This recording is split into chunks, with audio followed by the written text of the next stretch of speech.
네, 안녕하십니까. 소개받은 전순도라고 합니다. 오늘 하여튼 여러분들을 만나기 위해서 반갑고요. 저는 사실은 뭐 전문적으로 교수님이라든지 그렇게 강의를 하는 분은 아니지 않습니까? 저는 평소에 이제 직장에 다니는 사람이라서 약간 여러분들 평소에 듣는 교수님들의 명쾌한 강의보다 조금 좀 버벅거리더라도 이해를 부탁을 드리고, 사실 오늘 우리 교수님한테 그 강의 부탁을 받았을 때 처음 좀 망설였어요. 그냥 뭐 여러분들 하여튼 이렇게 강의한 경험도 없고 한데, 근데 가만히 생각해 보니까 두 가지 측면에서 강의를 수록을 하게 됩니다. 하나는 사실 제가 대구의 엑스포의 대표이사를 맡고 있으니까 뭐 다들 아시겠지만 그 대구 엑스포라든지 또 우리가 하고 있는 그 마이스 산업이라든지 거기에 대해서 조금 소개를 좀 드리고 싶은 생각이 있었고, 두 번째는 여러분들이 또 여기 수업을 하는 동기는 가만 생각해 보니까 여러분들이 전공하고 있는 미디어 커뮤니케이션 학과, 여기가 옛날에는 뭐 신문 방송학과라든지 뭐 이런 언론학과라든지 그렇게 이제 불리는 걸로 저는 이해를 하고 있는데, 그런 학과가 사실은 전시 컨벤션하고 굉장히 이게 연결이 많이 돼 있습니다.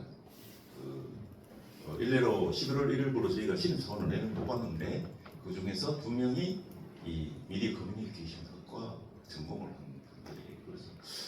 그래서 이걸 전시 컨벤션 산업을 소개를 드리면서 또 여러분들하고 앞으로 여러분들도 진로가 어떻게 좀 연결이 될 수 있을까, 그런 거에 대해서 이야기를 좀 드릴 수 있겠다 싶어서 강의를 이제 좀 하게 됐습니다.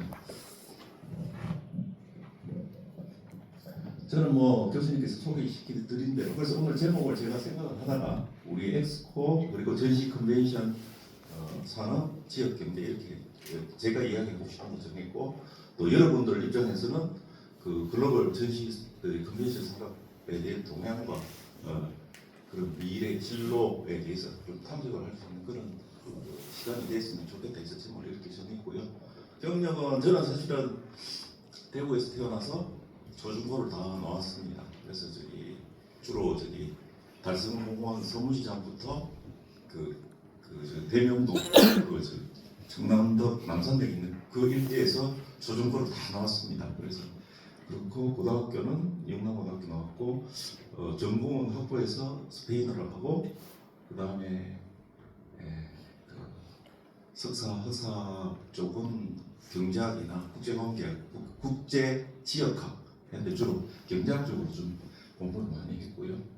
그 다음에 뭐 대학 졸업하고 코트라에 92년에 입사를 해서 30년 정도 근무를 하다가 올해 3월에 퇴직하고 6월부터 엑스포에 조직했습니다. 그런데 이 이야기를 드리는 게 사실 전시 컨벤션은 워낙 다양한 커리어의 사람들이 필요한 산업입니다. 그래서 어떤 특정한 전공을 하지 않더라도 진입을 할 수 있고, 다만 굉장히 다양한 역량들이 종합돼서 필요한 분야라는 걸 좀 말씀을 드리고 싶어서 제가 드렸고, 저는 사실은 코트라가 있으면서 해외도 뭐 그냥 17년간 5나라도 근무하고 기업들 이렇게 지원하는 그런 쪽에 있었는데, 또 막상 전시 쪽에 와보니까 그런 기업에 지원하는 소위 B2B라고 그러죠. 그쪽 라인도 있지만 시민들이 와서 보고 즐기고 그렇게 할 수 있는 B2C, 그러니까 이게 비즈니스 투 컨슈머의 개념까지도 포괄을 하고 있기 때문에 워낙 다양한 그런 것들이 필요하다고 생각을 했습니다. 오늘 이야기 드릴 거는 사실은 아까 말씀드린 대로 마이스 산업에 대한 이해, 국내 전시 산업 동향, 엑스포의 소개, 그다음에 전시 산업, 제가 생각하는 전시 컨벤션 산업의 미래와 여러분들의 진로 방향, 질문과 답변, 이렇게 이제 구성을 해서 말씀을 드리겠고요. 어느 시점에서 엑스포 소개 시점에서 영상이 한 1분짜리하고 5분짜리가 있는데 그걸 들어서 이렇게 좀 보여드릴 수 있도록 하겠습니다. 우선은 전시라는 말이 있고 마이스 산업이라는 게 있는데, 혹시 마이스 산업에 대해서 들어보셨죠? 이렇게 하면 꼭 마이스도 있고 마우스도 있고 하여튼 그런 쪽으로 좀 있는데, 이 마이스 산업은 포괄적으로 여기서 이제 표에서 보시겠지만 meetings, incentive tours, conventions, exhibitions 약자예요. 근데 그게 이제 네 가지가 있죠. 그 회의가 있고 인센티브 투어는 뭐냐면은 대기업 같은 보험회사 같은 것들이 근데 우리 최근에 엑스포에 온 경우에는 AIA 타일랜드라는 회사가 있어요. AIA는 보험회사, 글로벌 보험회사인데 거기서 직원들이 워낙 실적이 좋으니까 1,000명을 한국에 하려고 하고 하니까 단체 방문을 시켜줬어요. 그걸 이제 인센티브 서울스라고 그러거든요. 그래서 워낙 대규모로 이제 연수 비슷하게 이렇게 좀 보내주는 관광 프로그램이고 미팅은 뭐 여러분들 잘 아실 겁니다. 여러 학회라든지 협회라든지 이런 데서 관련된 회의를 하는데 여러분들도 미팅을 할 수가 있겠죠. 여기에 여기도 사실은 이런 마이스 산업의 베뉴가 있어요. 좀 이따 말씀을 드리겠고요. 컨벤션은 미팅보다는 좀 큰 국제회의 같은 그런 느낌이라고 보시면 되고요. 엑스비션은 뒤에서 말씀드린 말 그대로 전시 이런 건데 이 네 가지를 합쳐서 마이스 산업이라고 해요. 근데 마이스 산업은 서로가 연결이 돼 있어요. 왜냐하면 컨벤션이 사실은 그 밑에 써놨지만 다른 말로 컨퍼런스, 컨그레스, 심포지엄 이렇게 표현을 해요. 조금씩 뉘앙스 차이는 있지만 엑스비션을 전시를 하면서 컨퍼런스를 같이 한다든지 컨퍼런스를 주로 이제 뭐 전문적인 게 뭐 의사분들이 의학적으로 컨퍼런스를 크게 할 때 거기에 들어가는 장비에 관련된 기업들이 엑스비션을 붙여서 같이 한다든지 아니면 그런 엑시비션과 이런 것들이 연결되어 있을 때 대규모로 관련된 기업의 인센티브 투어를 붙여갖고 거기에 참가를 하게 한다든지 그런 것들이 크고 작은들이 서로 이게 연결이 되어 있는 측면이 있어요. 그래서 밑에서 마이스 산업은 모든 구성원수가 서로 연결되어 있고 하나의 산업을 볼 수 있다 이렇게 쓰는 거고요. 그런데 거기서 가장 핵심은 엑시비션이에요. 왜냐하면 엑시비션이 가장 규모도 크고 부가가치가 높다 이렇게 말씀을 드릴 수 있습니다. 근데 이제 마이스 중에서 엑시비션은 또 뭐냐라고 돼 있는데 이거는 미국의 국제전시산업협회라는 데가 있는데 이 정의를 해놨는데 저는 이거를 보니까 여러분들한테 어떻게 하면 이거 좀 기억을 좀 이렇게 잘할 수 있을까 하다가 육하원칙을 한번 해서 재구성을 좀 해봤어요. 그래서 이게 보면은 육하원칙 중에서 이게 왜 하냐 전시를 왜 하냐 이런 측면에서 봤을 때는 특정 산업이 있을 때 서로 있는 사람들이 기술이나 그런 것들 사람끼리 교류를 하고 학습하고 거래가 이루어지는 비즈니스 플랫폼이 전시회다. 이게 왜 하냐라고 했을 때는 교류, 학습, 거래가 이루어지는 곳이다. 그 다음에 누가 하는 거냐 했을 때는 전시회는 꼭 물건을 셀러하고 바이어가 있어요. 팔고자 하는 사람, 사고자 하는 사람. 그게 이제 기업 간의 일일 수도 있고, 이런 소비자일 수도 있고, 그 다음에 어디서 한 자리에 모여서, 예? 그 다음에 무엇을 상품이나 기술을 거래, 홍보, 어떻게 상담하는 일시적 시간입니다. 그래서 이게 전시회는 제한된 3, 4일이나 제한된 시간 내에 제한된 장소 내에서 구매자와 판매자가 모여서 예? 기술 교류, 학습, 특히 거래를 하는 것을 전시회라고 하지. 그게 요건이 충족이 안 되면 전시회라고 할 수 없다 이렇게 이제 말씀을 드리겠고요. 좀 어려운 거 아닌데 제가 너무 어렵게 설명하나요? 그렇고요. 그래서 그러다 보니까 이게 단순히 이제 전시하면 물건을 그냥 사고 판다라고 생각을 하지만 요즘은 굉장히 그게 목적이 달라지고 있어요. 그래서 이 전시회에도 사실 용어로 보면은 같은 말이 많아요. 엑스비션, 엑스포지션, 페어, 쇼, 엑스포, 독일어로 메세, 그 다음에 이태리어로 페스타, 스페인어로 피에스타, 그럼 영어로 페스티벌. 이게 맥이 거의 같은 말인데 뒤에 있는 페스타, 피에스타, 페스티벌은 그 조금 뉘앙스가 조금 다른 말이에요. 저기 이 엑스비션에 조금 뭔가가 저기 뭐 먹거리라든지 왜 야시장 그런 느낌의 뭐 그런 것들이 조금 더 들어간 느낌이죠. 조금 불어단 느낌인데 거의 같은 말로 쓰이고 있고 전시회는 사실은 그 책에 보면 뭐 중세 때부터 됐다고 해요. 근데 이게 사실 전시회를 그냥 처음에 시작할 때 가장 쉽게 말씀드리면 시장이 열렸다 이렇게 생각을 하면 돼요. 제가 옛날에 그 제한된 시간 내에서 옛날에는 왜 중세 유럽 같은 데서는 서로 이렇게 뭐라고 할까 봉건 시대에는 성과 성이 다 이렇게 닫혀 있었잖아요.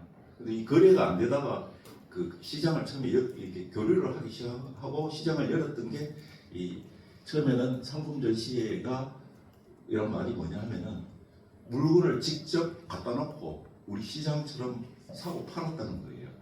그런데 나중에 보니까 뭐 거리도 멀고 상품 종류도 많고 다 들고 다니면서 직접 팔 수가 없으니까 여기서 그 상품 전시에서 다 들고 다니던 거를 샘플 우리가 견본이라고 그러죠. 샘플입니다. 견본이. 샘플 몇 개만 들고 가서 나 이런 거 팔아 이렇게 하면은 사는 사람들이 와서 이거 좋네 이거 몇 개 주문을 하면 갖다 주는 전시회로 바뀐 거예요. 그래서 처음에는 우리가 지금 성수시장 가서 물건을 사고 하듯이 이게 이제 소위 이제 페어스 뭐 이렇게 됐었는데 그 다음에는 샘플로 바뀌었어요. 제가 근무했던 중남미를 가보면 그게 위에 있는 또 피에스타 말고 페리아에 저기 그 전시회를 스페인어로 하면 페리아예요. 근데 그게 뉘앙스가 페리아는 우리 시장 느낌이 되게 강해요. 물건을 가서 파는 걸 페리아라고 그러거든요. 그래서 그 상품에서 견본으로 바꿨다. 이 견본시 샘플로 하다가 언제는 이 상품으로 식품도 갖고 옷도 갖다 팔고 뭘 하다 보니까 이게 너무 넓어지니까 자연스럽게 이제 옷을 파는 거, 음식은 음식대로 가는 거 이렇게 해서 굉장히 규모가 커지면서 샘플이긴 한데 전문화되고 있고 최근에는 이제 복합적인 전시거든요. 아까 말씀드렸죠.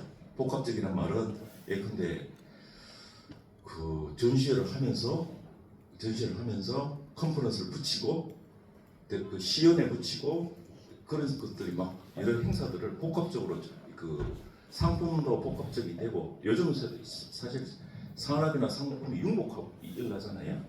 그런 개념으로 해서 전시회 이렇게 발전하고 있고 그다음에 이 전시회는 부분은 보통 보면은 그냥 아까 이야기 드렸던 이제 전문 전시회, 일반 전시회, 혼합 전시회로 나뉘어요. 그래서 차이는 전문 전시회는 산업재가 있고 그다음에 일반인들은 와서 재미가 없잖아요. 사람들 보고 뭐 일반인 관심이 없으니까 전부 관련 업계에 있는 바이어들 제안을 하는 거고 일반 전시회 퍼블릭은 소비재는 가서 사람들이 먹고 입고 또 즐기고 할 수 있으니까 그런 있고 약간 혼합된 형태들이 좀 있다 이렇게 말씀드리고요. 그래서 전시의 기능은 이제 이런 것들이 있어요. 근데 전시의 기능을 한마디로 표현하면 저는 제일 좋아하는 말이 IMC 통합 마케팅 또는 마케팅의 뭐라고 할까 종합 마케팅 기능 이거라고 보이고 그 밑에서 보면은 이 전시회가 왜 좋냐면은 전시회를 가서 부스를 딱 같은 규모로 차려놓으면 이 회사가 큰 회사인지 작은 회사인지 크게 상관이 없잖아요.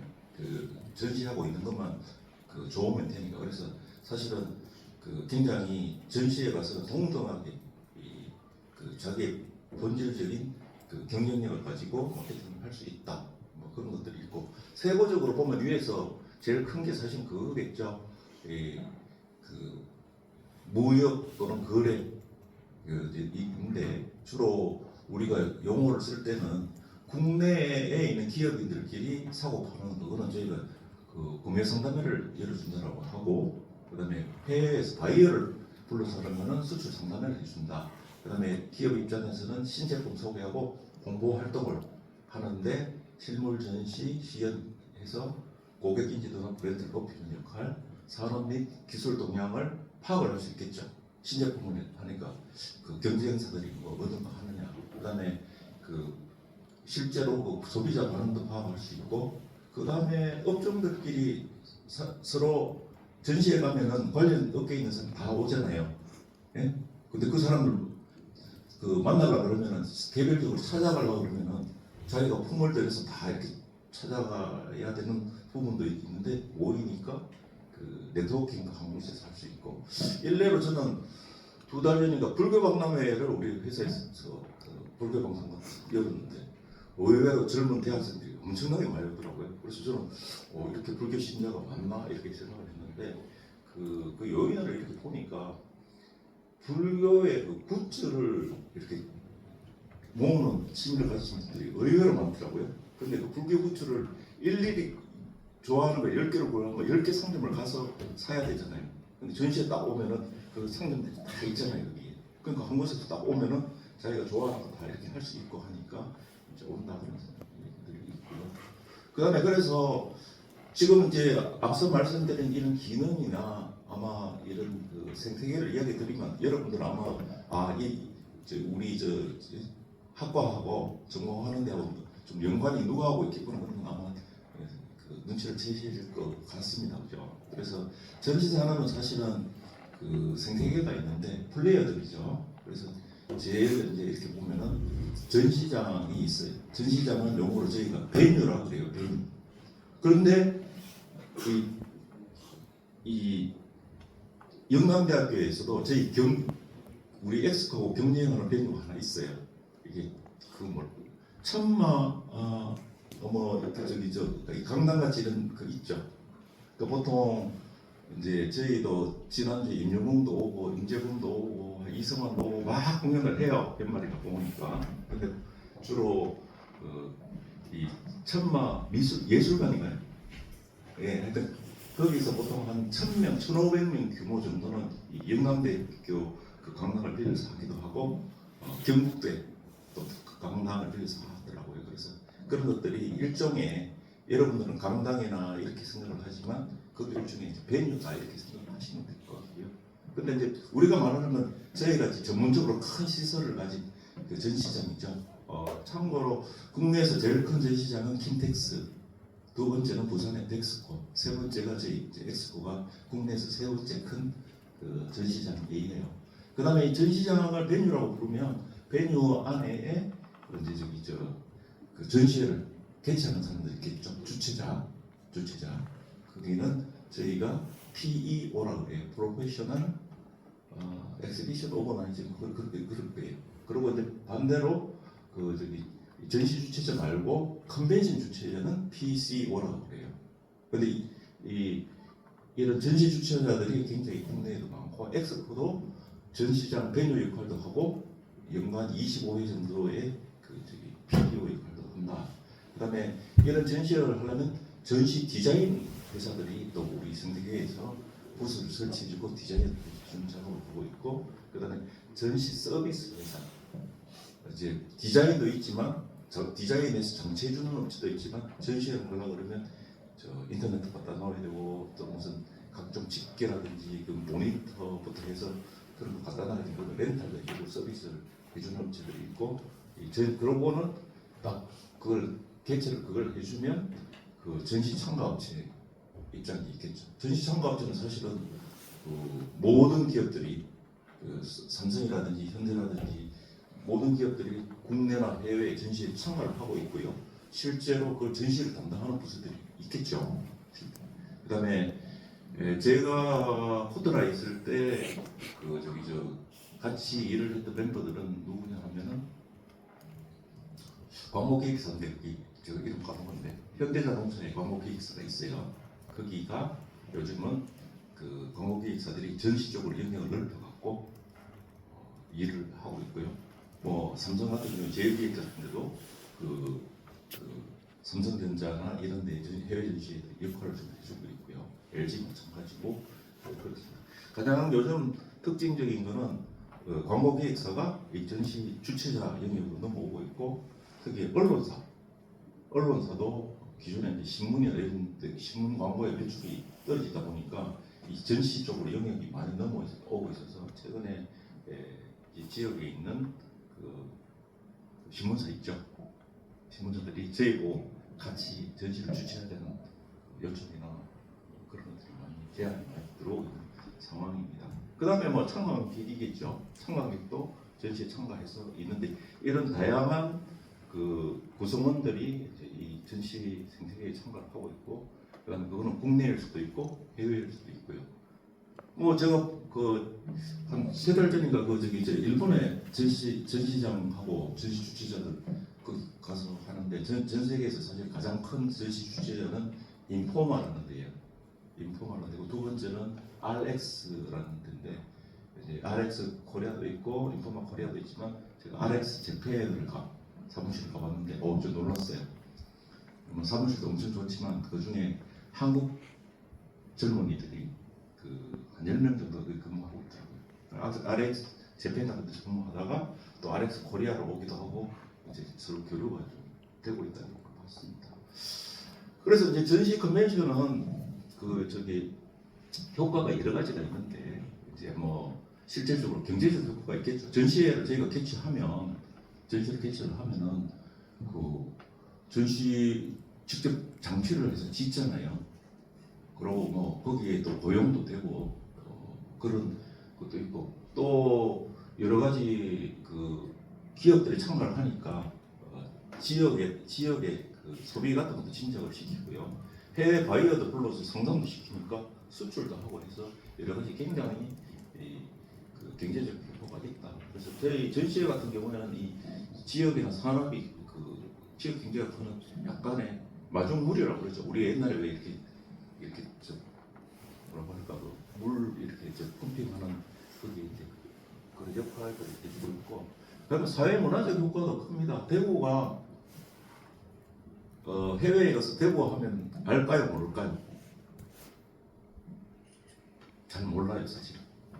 근데 이제 저희가 그 국제회의 같은 거 유치하러 가서 참 이렇게 그 고생을 좀 해요. 부산까지는 알아요. 왜 하냐 이렇게 보니까 옛날에 좀비 영화도 부산행인가 그런 거 있었죠.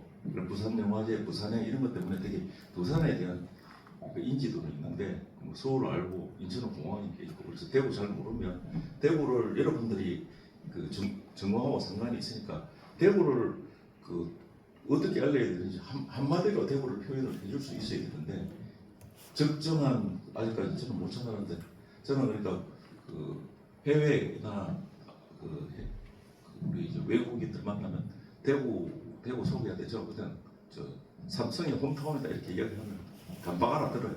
근데 여러분들도 아마 그 카피 그건데 그런 거를 대구를 참 이렇게 직관적으로 표현해 줄 수 있는 이제 그런 것들이 좀 필요한데 실제로 이제 저희도 국제회의 같은 거나 전시회를 개최하면서 대구를 좀 많이 알리고 다른 데도 마찬가지. 뭐 MWC 같은 거나 CS 라스베가스나 바르셀로나에서 열리는 그런 것들은 여러분들도 잘 알 거예요. 그리고 뭐 관광 효과는 당연히 뭐 전시회 하면은 왜 보통 한 3,4천 명씩이나 국내든 해외에서 오니까 호텔이나 이런 관광 효과가 있고 그 이제 저희 용어로 블레저라고 그래요. 블레저. 비즈니스하고 레저하고 합쳐갖고 기업들이 전시에 와서 비즈니스를 하면서 저희가 패키지로 이렇게 갈 수 있는 것도 제공을 해주는데 저는 대구 오랜만에 와서 제일 그 저기 외국인들한테 추천하는 데가 간송미술관하고 사유원 그런 데는 이렇게 저 프로그램에 넣어서 그 되게 이렇게 뭐랄까 저렴한 가격에서 할 수 있도록 그렇게 이제 그것도 많이 주고 정치적 효과는 제가 하나 말씀드릴 수 있어요. 제가 이제 코타에 있으면서 쿠바하고 수교하는 게 되게 조금 관여를 했었는데 2003년에 멕시코에 근무하면서 쿠바에 2000년부터 사실 들어가서 쿠바하고 수교하는 작업을 했고 거기에 가장 지대한 제하고 컨택 포인트가 있었던 게 전시회예요. 쿠바에서 아바나 인터내셔널 페어가 열렸는데 거기에 저희가 한국과로 구성을 해갖고 꾸준히 참가를 해줬어요. 근데 쿠바는 그런 전시회를 정치적인 그 약간 프로파간다 용도로 쓰는 경향이 있기 때문에 저희가 그걸 이렇게 그걸 해주니까 되게 고마웠어요. 왜냐하면 그 공산주의자 내지 사회주의자들은 되게 이렇게 좀 샤이해요. 낯을 많이 가리고 처음 보는 사람은 되게 경계를 많이 하는 그런 것들이 있었는데 그 저희가 지속적으로 좀 참가를 해주고 이렇게 하니까 되게 나중에는 알고 하니까 그런 신뢰도가 되게 높아져서 그 이후에 저희가 2005년에 무역관 그러니까 코타 사무실을 세우고 쭉 지속적으로 오다가 작년인가 수립했죠, 그죠? 그간에 코타라 그 사무소가 그 저기 영사관이나 그런 역할도 해주면서 그게 있었다. 그래서 이제 지금 보면 저도 이렇게 생각을 해보니까 이제 미디어 커뮤니케이션하고 전시 산업이 어떻게 융합이 될까 이렇게 돼 있었는데 그래서 그 사실은 뭐 전시 산업 자체가 그 비즈니스 측면이든 소비자 측면이든 굉장히 그 자기 회사를 또는 그 제품을 기술을 약간 홍보하는 역할이 되게 크거든요. 그 홍보를 해서 거래를 이끌어내고자 하는 것들이 있기 때문에 저는 뭐 전시 산업이 또 커뮤니케이션 그 산업의 또 다른 형태 아닌가 그렇게 되어 있고 뭐 얼핏 제가 볼 때는 이 홍보 마케팅하고 콘텐츠 기획하고 특히 이 기업들이 그 전시를 할 때 스토리텔링이나 이런 분야들이 여러분들 좀 되게 연결이 되어 있지 않냐 그렇게 생각을 합니다. 그래서 여러분들이 뭐 그 전시회에서는 그 좀 밑에 써놨지만 마케팅이라든지 영상 홍보 콘텐츠 이벤트 공간기에서 되게 그 역할을 할 수 있겠다는 생각을 하고요. 그래서 그 딱 전시회라는 거는 어떤 부서를 딱 보는 순간 예? 아 여기 괜찮다는 감이 나요.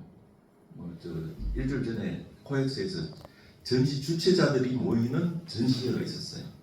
뭐 대한민국 전시산업 대전 이렇게 해서 여기 있는 아까 생태계에 있는 사람들이 다 모여가고 서로 또 네트워킹하고 비즈니스하고 내년에 우리한테 와서 좀 전시장 입장에서는 내년에 우리한테 와서 전시 좀 캐치해주라 뭐 예? 아니면 와서 내년에 너 캐치하려는데 가격 좀 잘 주라 뭐 이런 식으로 네트워킹도 하고 서로 그것도 이제 하는 것들이 있는데 그 저기 저 제주 컨벤션 그걸 갔는데 전 되게 놀랐어요.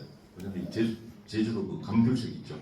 그걸로 붓을 탁 채리고 그다음에 이렇게 구성을 해놨는데 뭐 단박에 색감도 그렇고 이 제주도라는 생각이 금방 들고 또 뭐 부산 같은 경우는 굉장히 그 레트로한 감성으로 이렇게 옛날 상점 같은 거 이렇게 해놓고 또 그 경상도 말투로 세게 쓰면서 그 구성을 좀 해놨다 이런 말씀을 드리겠고요. 좀 시간이 좀 빨리 하겠습니다. 제 국내 그 전시 산업 동향을 이렇게 보면 세계에서는 본래는 전통적인 강호가 누구냐면 그 사실 전 세계 그 전시회에 뭐라고 할까 그 가장 성지 추앙받는 것은 독일입니다. 사실 독일.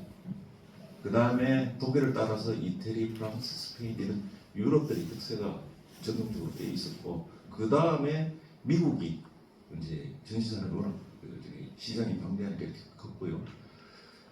그런데 이제 갑자기 이제 지각 변동이 일어났죠. 중국이 이제 경제 개방하고 이렇게 나서면서 중국이 그 압도적인 1위입니다. 사실 그 지금 면적 보시면 전 세계 31.2%. 그런데 이것도 작년 통계라서 아마 더 올드 데이터고요. 제가 볼 때는 전 세계 3분의 1은 중국에 있다 이렇게 생각하면 됩니다. 일주일 전에 그 중국의 그 도시 이름이 뭐죠? 그 저기 저 대만 외에 금문도 앞에 있는 그 도시 있거든요. 거기 전시장 사장을 만났는데 전시 면적이 얼마냐고 보니까 40만 스퀘어미터라고 그러더라고요. 40만 스퀘어미터는 우리나라 전시 면적 다 합쳐도 40만 안 되거든요. 저희 엑스포가 한 4만 되니까 우리 한 10배 정도 이렇게 전시장이 한 곳에 있는. 그래서 중국이 굉장히 전통적으로는 유럽이 원래는 오리진이고 미국이 2차 세계대전이 크다가 이제 그다음에 중국이 컸다. 그 우리나라는 보면요 여기 이제 31만 5천 이렇게 해갖고 세계 21입니다. 그만큼 우리나라 경제 규모나 산업이나 이런 데 비해서는 되게 전시장 자체는 작다. 그건 반대적으로 굉장히 클 수 있는 기회가 있다 이런 의미하고요. 그다음에 아까 중국이 특성하면서 올라오면서 세계 전시장 간에 굉장히 경쟁이 치열해졌어요. 그래서 중국의 소위 이제 전시 불기가 있었고 대표적으로는 보면 파조 50만이죠. 그다음에 원래 상하이하고 NECC 이런 것들이 되게 크면서 기존 독일하고 미국하고 중국하고 그런 것들이 되게 컸다 이렇게 생각을 하면 될 것 같고요. 그다음에 그런 전시장 간의 경쟁이 일어나면서 세계에 있는 글로벌 주최자들이 아시아 쪽으로 대거지 넘어오기 시작했어요. 그래서 글로벌 주최자가 아까 좀 말씀을 드렸죠. 3대 주최자가 인포마, RX, 메스 프랑크푸르트 이렇게 돼 있는데 이런 주최자들이 아시아 쪽으로 와서 M&A도 하고 그렇게 하면서 굉장히 시장을 확대를 하고 있다. 사실 아까 이야기 드렸지 인포마, RX, 메스 프랑크푸르트 이런 데도 다 한국의 브랜치 오피스가 있고 전시 주최자도 하고 저희 엑스포도 인포마하고 뭐 공항 엑스포라든지 전시를 같이 콜라보해서 공동 주최도 하고 해외도 나가고 서로 경쟁도 하고 동업 관계도 있고 그다음에 이런 데들이 여러분들의 진로가 될 수도 있다 이렇게 생각하시면 될 것 같고요.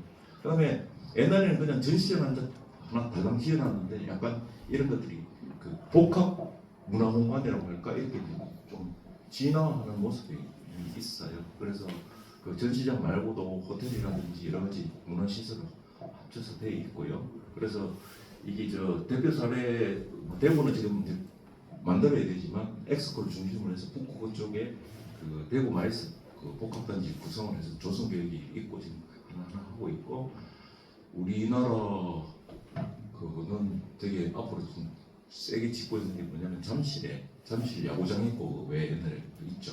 거기를 이제 축구장, 야구장 다 밀고 해서 거기다가 전시장을 한 10만 스퀘어미터 우리 엑스코 2.5배 걸 전시장을 짓고 호텔 짓고 거기 고액사하고 연결하고 뭐 이렇게 해서 잠실에 스포츠 마이스 복합단지 조성을 하고 있어요. 지금 근데 시작을 이제 하고 있고 근데 국내는 조금 약한데 해외는 가보면 싱가포르를 가보셨는지 모르겠지만 거기에 이제 마리나 베이 샌드 같은 경우에도 대표적인 복합 공간으로 마이스 공간으로 조성을 해서 아까 말씀드린 해외에서는 그런 조금 전시 산업의 특징이 있다 이걸 이야기를 드리고요. 국내 전시 산업 동향은 조금 간략하게 말씀드리면 코로나 때 진짜 암흑기였어요. 이게 사람들이 모여야 되는데 예컨대 전시에 거의 개최를 못하고 뭐 그런 분들이 좀 있었는데 최근에는 조금 코로나 이전으로 보다는 더 회복을 해서 커지고 있고요. 그 다음에 전시장이 국내에도 굉장히 확장세가 있어요. 지금 23년에 16개, 올해 아마 짓는 거 보면 22개, 32년 되면 제가 30개라고 적어놨는데 또 최근에 또 전시장 발표한 데가 있어갖고 32개. 굉장히 짓고 있어요. 신설을 할 때가 잠실, 전주, 지금 포항, 천안, 강릉, 용인, 성남, 옥천까지 발표했고 2개 더 발표가 돼 있고요. 그다음에 정축은 킨텍스, 백스코, 제주 이렇게 해서 3대 시장을 짓는 그런 것들이 있어서 되게 이게 국내 이 전시장이 굉장히 커지고 있고 다만 수도권에 굉장히 좀 집중이 되는 시설이 있다. 킨텍스, 코엑스, 송도 컨벤션, 수원 메세, 세텍, 수원 컨벤션, 마곡, AT 뭐 이런 것들이 있고 아까 뒤에 이제 잠실 이런 거 생기면 아마 국내 전시 전체 면적의 수도권이 3분의 2 이상 그거보다 더 될 거예요. 그래서 집중화되고 있고 그래서 지역 전시장은 되게 고민스러워요. 사실은 인천이나 그런 접근성 문제도 있고 해서 있는데 엑스포, 백스포 부산에 광주의 김대중 컨벤션 센터가 좀 대표적인 전시장이고요. 그다음에 대전, 청주, 창원, 울산, 제주, 군산, 새만금, 구미, 경주, 안동 이렇게 지역에서는 전시장들이 있습니다. 그래서 이제 전시장 컨벤션 해나가면 이렇게 이제 그거 할 수 있겠고, 하여튼 젊은 분들한테는 이런 전시장들이 넣는 게 되게 기회겠죠, 그죠? 자고 오프트니스도 이렇게 좀 있을 테고 하니까. 그다음에 그 대구 엑스포는 이거 제가 영상을 한 1분짜리 하고 5분짜리를 보여드리고 이야기를 그냥 스킵하면서 할게요. 같은 내용인데 영상으로 아마 보여드릴 게 훨씬 나을 것 같은 생각이 듭니다.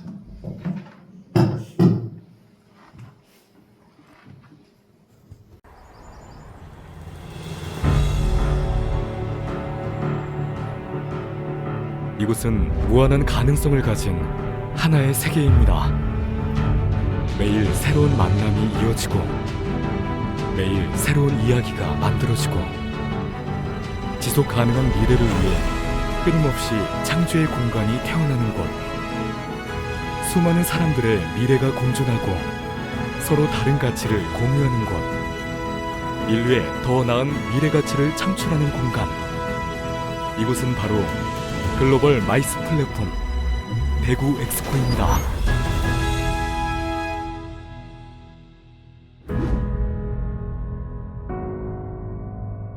다가올 지방 시대를 이끌기 위해 2001년 대구의 지방 최초 전시 컨벤션 센터를 개관하며 엑스코의 험난하고 위대한 도전은 시작되었습니다.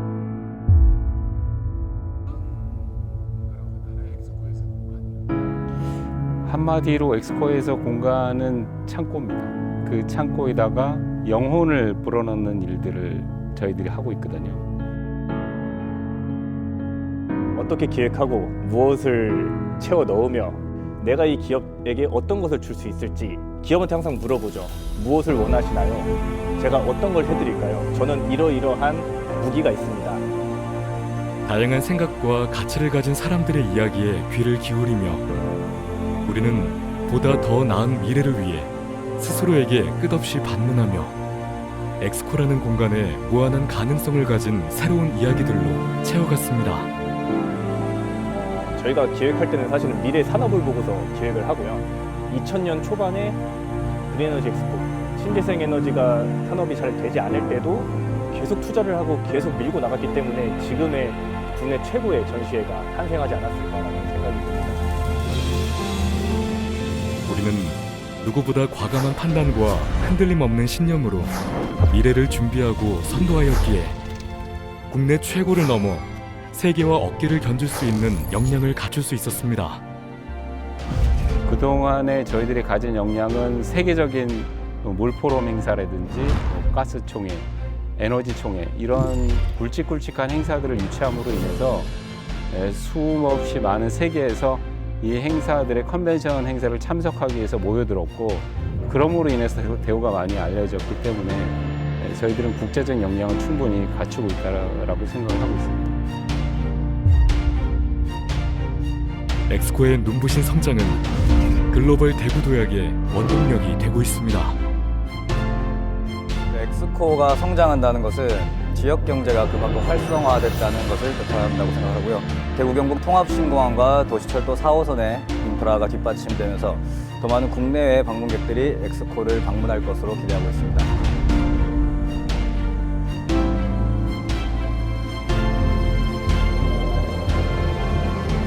국내를 넘어 세계로 글로벌 마이스 플랫폼 구축을 위해 우리는 끊임없는 변화와 성장을 거듭해왔습니다.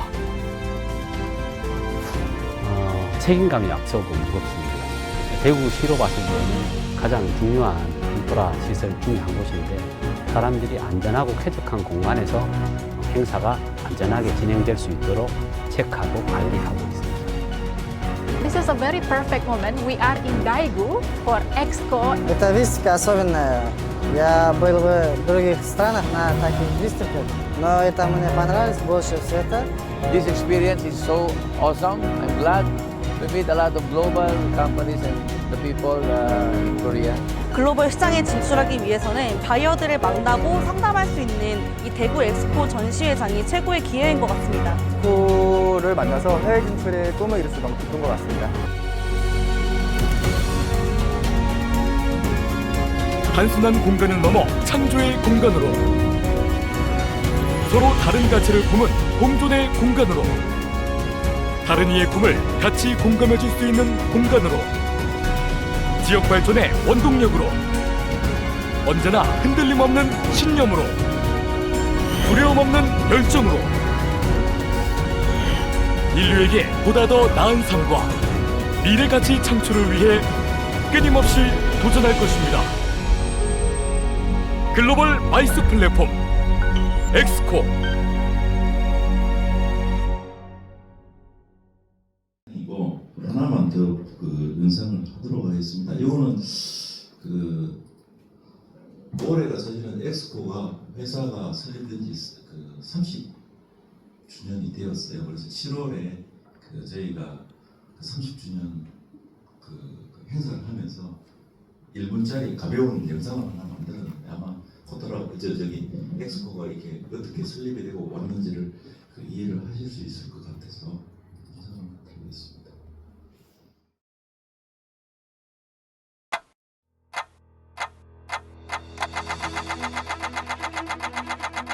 1995년 허허벌판 이곳에 작은 씨앗 하나 심어 세계를 연결하는 꿈을 향해 도약했던 엑스코가 이제 30살이 되었습니다. 멈추지 않는 성장의 시간. 엑스코는 사람과 사람, 산업과 비즈니스, 공감과 연대의 공간으로 글로벌 무대에 대구를 알렸습니다. 엑스코가 걸어온 시간, 대구가 세계를 향해 걸어온 시간. 이제 엑스코는 세계를 향해 도약합니다. 엑스코는 글로벌 교류의 플랫폼으로 나아가고 있습니다.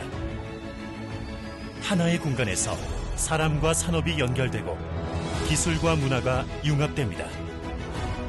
이제 우리는 새로운 길을 만들고 있습니다. 그 길 위에 당신의 꿈을 디자인합니다. 엑스코.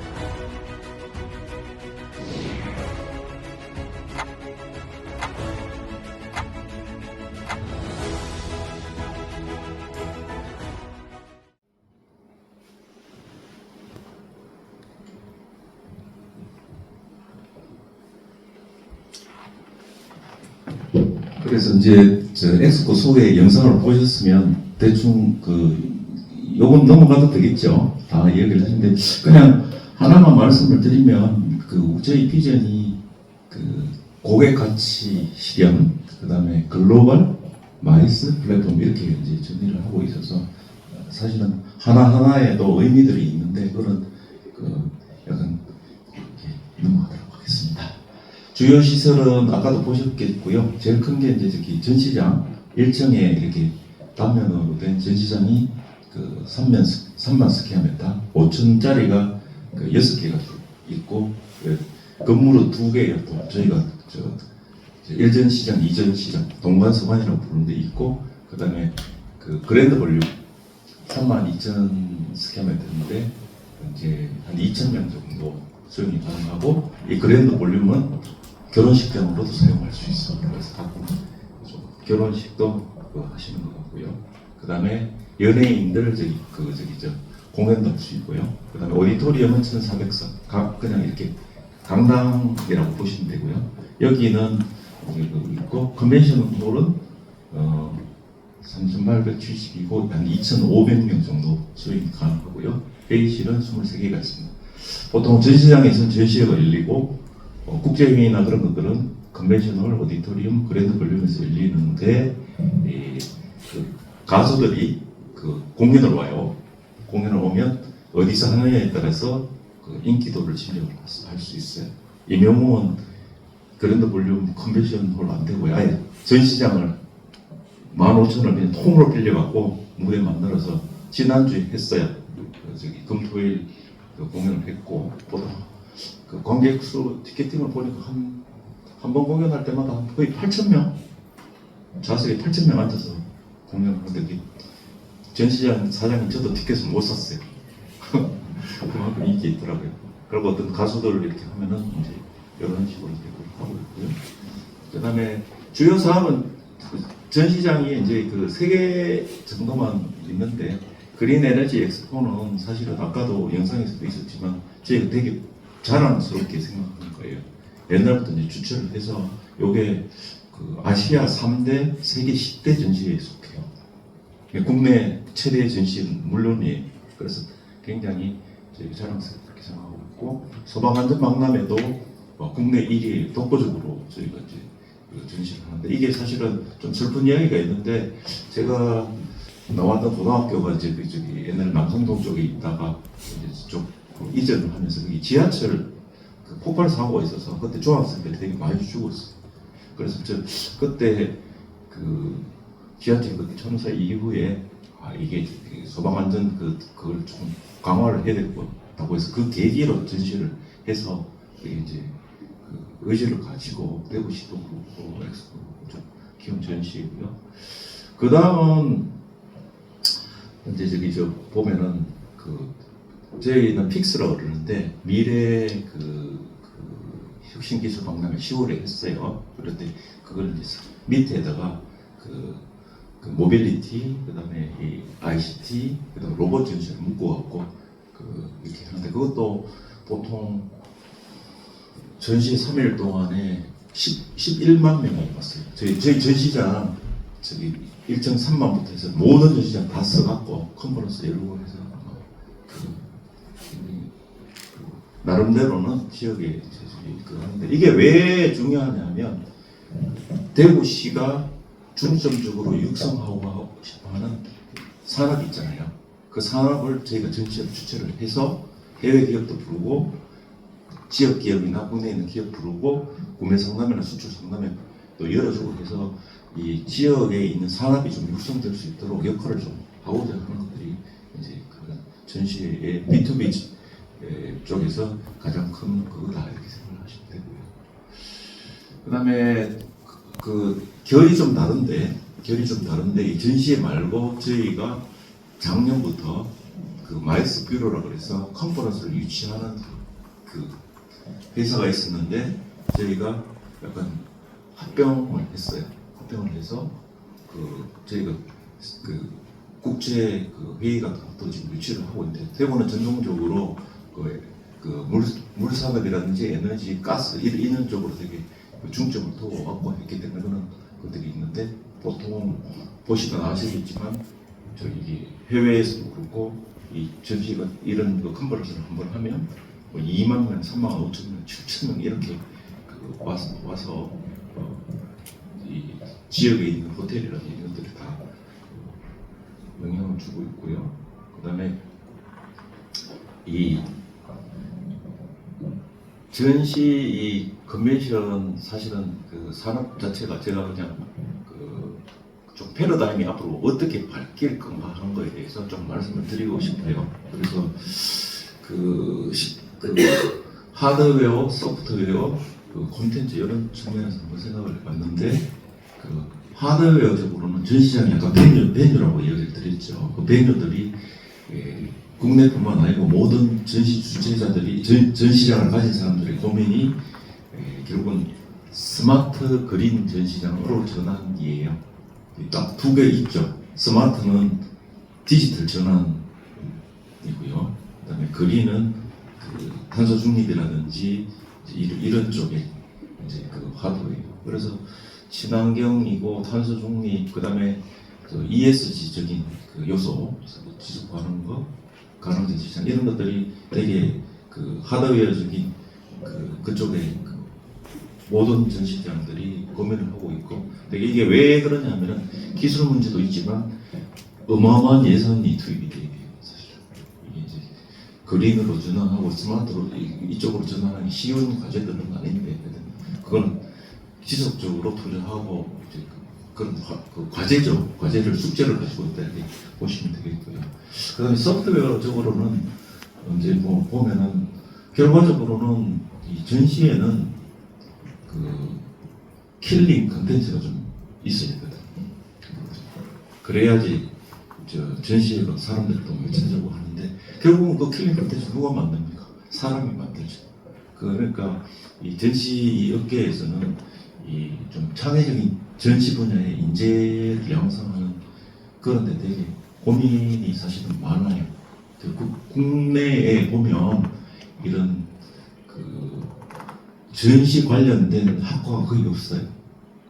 그나마 있는 학과도 사실은 그 관광 쪽으로 이렇게 그 특화가 되어 있지.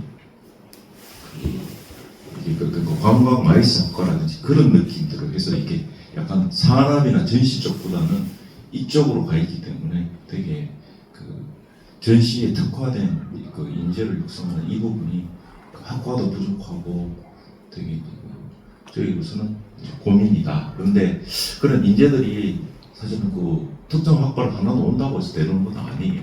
굉장히 그 여러 가지 복합적인 그 능력과 역량이 필요하고, 그거는 학교에서 배우고 업계에 들어와서도 다양하게 경험도 있고 그런 것들 이제 그 갖춰져야 된다. 그다음에 아까 얘기한 컨텐츠적인 측면.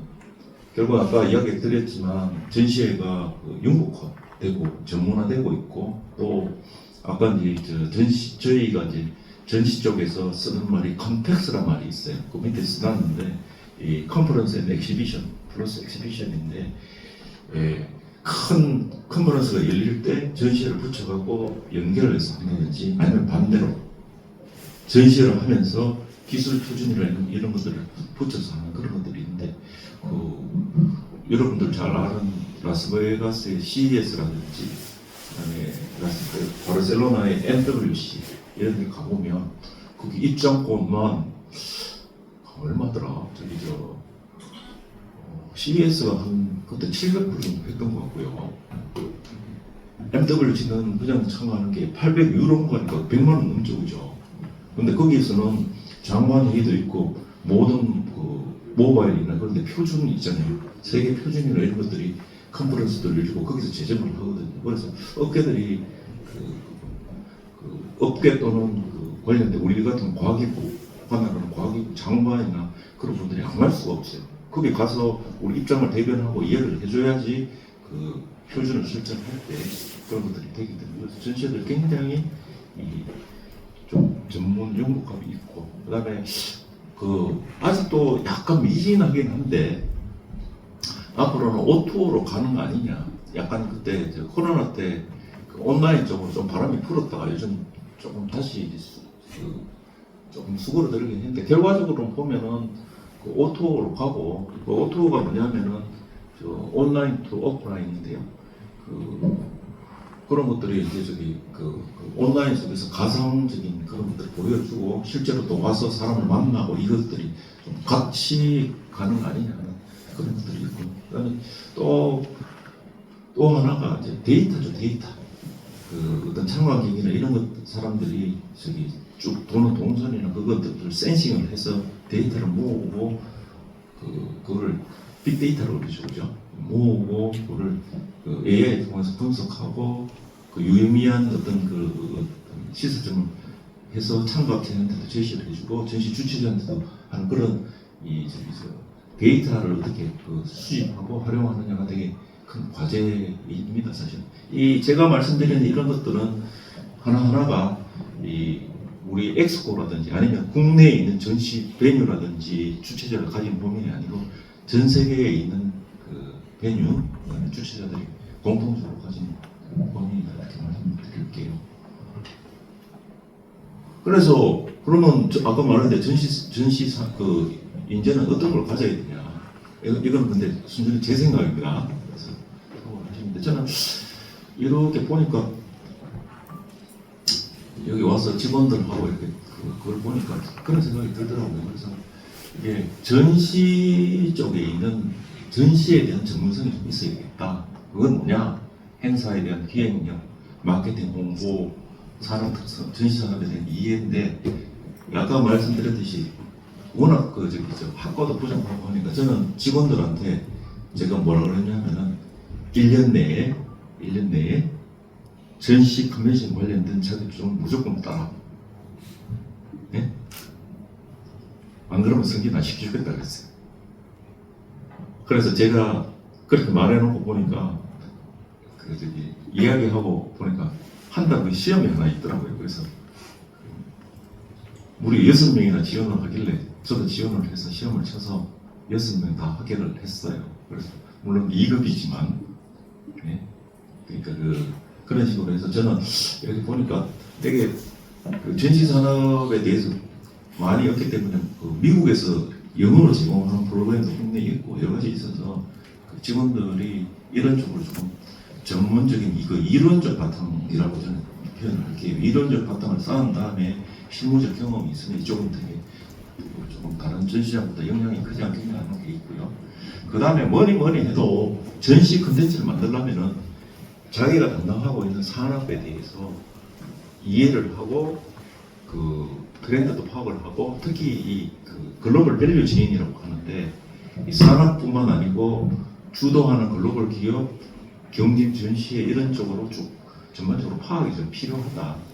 그래서 산업은 뭐 현장에 있는 이건 반도체 전시하려는데 반도체 모르는 사람이 기획할 수는 없잖아요. 그래서 반도체를 하는데 반도체를 설계하고 이런 사람까지는 필요 그걸 하는 건 하지만 이 반도체 산업 전체에 대해서 어떤 기업이 플레이하고 전망은 어떻고 트렌드는 어떻고 어떤 협회가 있고 이런 것들은 굉장히 그 파악하는 게 필요하다.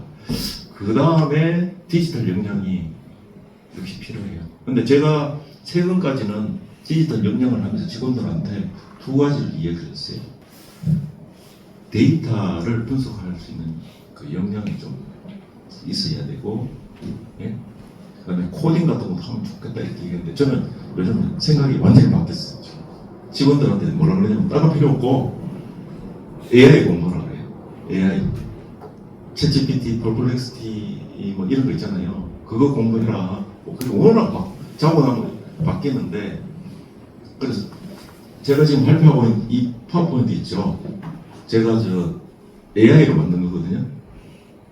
되게 놀랍더라고요. 돈은 좀 들었어요. 크레딧을 사야 되기 때문에 그걸 했는데 제가 원하는 걸 일단 발표를 치고 저는 이제 분석적인 거는 챗GPT 좋아하고 조금 감성적인 언어를 쓸 때는 퍼플렉스가 저한테 맞더라고요. 그래서 퍼플렉스로 돌리고 스크립트 만들고 그거를 이 파워포인트 만들어주는 스카이웍스라고 있어요. 중국 AI 같은데 제가 쓰고 좀 집어요. 그거 집어넣고 돌려버리니까 그 이런 템플릿부터 해갖고 이런 거 자기가 다 만들어주더라고요.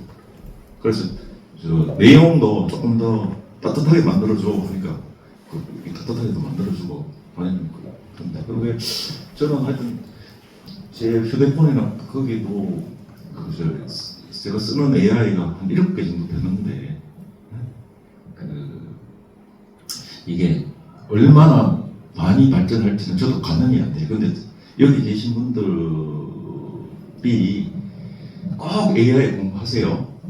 내가 보니까 우리가 MS 워드나 파워포인트나 이거 엑셀 정도 공부하는 노력이면 AI에 진짜 곧 최강 고수가 될 수 있을 것 같아요.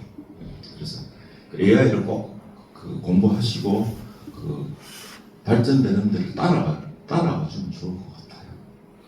그래서 저도 회사에 골치 아픈 일이나 그런 게 있으면 상황을 적어갖고 AI 세 분들한테 물어봐요. 근데 제가 생각하지 못한 것도 막 분석도 하고 제안도 해주고 그러더라고요. 그래서 물론 AI를 하려고 그러면은 자기가 가진 보이는 만큼의 역량이 있는 만큼 쓸 수 있어요. AI를 또 너무 믿으면 안 되거든요. AI 거짓말 진짜 잘하거든요. 그 현혹이라고 그러던데 홀로시네이션인가 뭐 그런 용어로 그렇게 돼 있는데 그런 것들이 있기 때문에 이 쓰는 사람이 그걸 이 진짜인지 가짜인지 판단할 수 있고 정확히 지시를 내릴 수 있어야지 AI를 제대로 쓸 수 있다는 생각이 들고요. 그 다음에 어차피 이제 전시 쪽에 이렇게 그걸 하니까 이렇게 영어라든지 외국어 능력, 그 다음에 현지 사람들에 대한 이해가 되게 필요해요. 진짜 좀 현지하고 문화가 달라서 해프닝 같은 거 많이 벌어지거든요. 그래서 그런 것들도 이제 여러 가지 요즘 유튜브도 있고 여러 가지 오면 금방금방 할 수 있고, 그것도 모르겠으면 그냥 제가 볼 때는 AI한테 물어보면 될 것 같고, 외국어도 보니까 앞으로는 그 AI 통역 저희 많이 쓰거든요.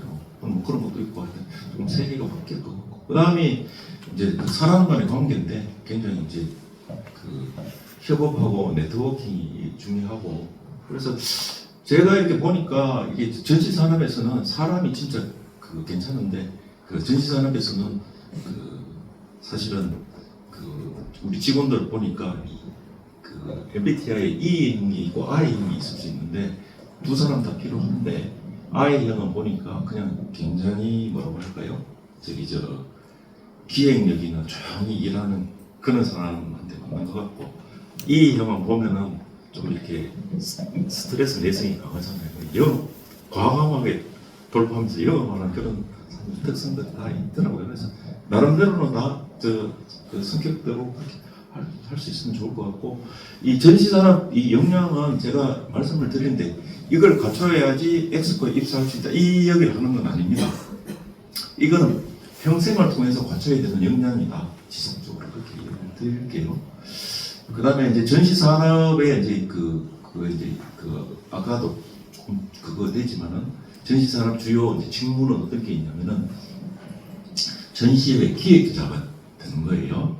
아까 PEO라고 말씀을 드렸고, 이거는 베뉴를 운영하는 모든 사람들은 이 전시 기획자 역할을 다 하고 있고요. 아까 그 국내에서도 몇 세 이상이라든지 다양한 전시 주최자들이 있고 해외도 있어요. 그래서 이런 것들이 이제 그 업무가 있을 수 있고, 그다음에 그 마케팅 전문가는 뭐 기업 같은 데서도 그렇고, 기업 같은 데서도 자체적으로 아니면 해외에서 열리는 거, 국내에서 열리는 전시에 되게 그 많이 참여를 하고 있고 마케팅 참여를 하고 있기 때문에 그런 쪽으로 갈 수도 있고, 그 다음에 전시 비즈니스 매니저도 그 저희도 이제 아까 국제회의를 비롯해서 다양한 글로벌 기업들 참여하고 있고 바이오도 있기 때문에 그런 쪽이 그것도 있을 수 있고, 그 다음에 전시 디지털 전문가는 좀 생소하긴 한데 아까 이제 말씀드린 하이브리드 전시회, O2O 전시회라든지, 그 다음에 관련된 컨텐츠 제작이라든지 그런 데 분야들도 되게 앞으로 각광을 받을 것 같다는 생각이 듭니다. 그래서 이제 엑스포는 그러면 이런 걸 위해서 학생들한테 어떤 걸 그 프로그램을 운영하냐 이렇게 봤을 때, 그 엑스포 일단 전시회 같은 데에 그 현장 실습, 인턴십이 있고요.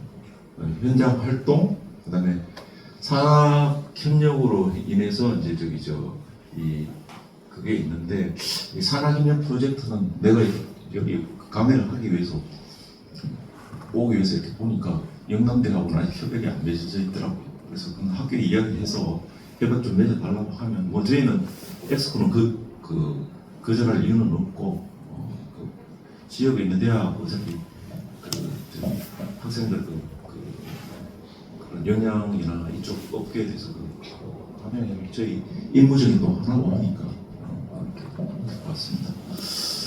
이것도 관심이 있을 것 같아서 그냥 하나 넣어봤습니다. 엑스코는 직원들을 이렇게 신입을 주로 이렇게 뽑고 있는데, 약간 지방 공기업 형태가 되다 보니까 제한이 많아요. 제한이 없어요, 오히려. 그래서 그 학력, 전공, 연령 없고요. 다만 미성년자하고 저희 정년에 해당되는 60세 이상은 안 되죠. 60세는 정년이니까. 그다음에 외국어는 몇 점이죠? 850점. 850점이나 거의 상황하는 점수가 되면 되고요. 이번에 입사한 직원들 대충 보니까 뭐 920점, 50점 뭐 그런 정도는 되는 것 같고요. 병역은 이거는 맞아요. 그 깊이는 그거는 없으면 된다. 예. 돼 있고, 그다음에 딴 거는 거의 그렇고, 우대 사항은 장애인하고 보호는 가점이 있고요. 그다음에 마이스 관련된 전시 건배지 기획서 1, 2급 자격증이 있으면 가점을 주는 데가 있습니다. 전형은 일치하는 원서 내면 서류 전형인데, 여기는 뭐 이렇게 특별히 뭐 이렇게 몇 명을 추리는 게 아니고 서류를 봤을 때 이게 이제 저희 블라인드 채용을 하는데 그 블라인드 채용에 그걸 어기는 사람이 있고 엑스코에 지원하면서 삼성전자 이렇게 적어내는 분들도 있기 때문에 그거는 너무 그걸 하다. 블라인드 채용을 어기거나 했더니 그런 정도만 걸러서 서류 제출을 하고 필기 시험을 치고 인성검사를 해서 5에서 10배수를 뽑고 1차 면접 영어 구술 인터뷰 같은 거를 외국인을 통해서 하고 2차 면접에서 최종 그걸 해서 뽑고 예비 합격자도 뽑아서 이렇게 가는 절차가 되어 있습니다. 그래서 시험을 보니까 영어하고 그다음에 영어 저쪽에 성적하고 영어 구술 시험 그다음에 NCS라고 그 시험 아시죠? 이제 직무 능력 시험인가 봐요. 그거 아마 공기업들 칠 때 공통적으로 치는 시험이 있을 거예요. 그걸 정도만 준비를 하면 된다. 참고로 전 직장도 그런데 이번에도 하여튼 신입사원 4명 뽑는데 다 여성이 들었어요.